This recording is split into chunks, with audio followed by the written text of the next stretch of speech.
autoimmune disorders that are neurologic that cause fatigue? Well, they all do. So then, which are the most common ones? Well, I'll tell you, here's where the problem comes out. Fatigue is only very rarely the primary complaint of someone who has a neurologic disorder. And what I'll do is I'll mention an autoimmune neurologic disorder like myasthenia gravis. I'm sure we've all heard about it. You guys are all old enough. You remember the pictures of Aristotle Onassis on the front page with his eyelids propped up with Scotch tape, right? But you know what? That wasn't his primary complaint. Wasn't that I feel fatigued. So what does someone with myasthenia gravis complain about?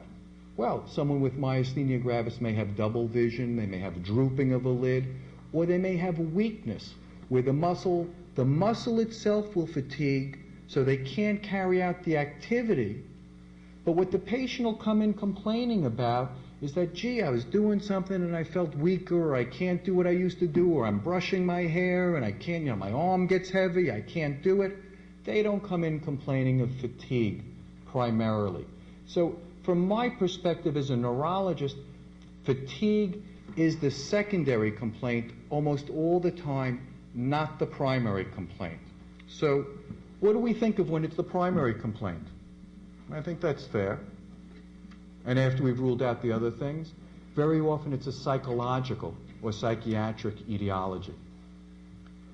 And when it is a psychiatric thing, it's usually associated with other symptoms as well. Nervousness, anxiety, irritability, depression, insomnia, headaches, decreased sexual appetite, loss of appetite. These are all things that go along with depression to some extent, though it doesn't mean people who are fatigued have depression. Fatigue that is associated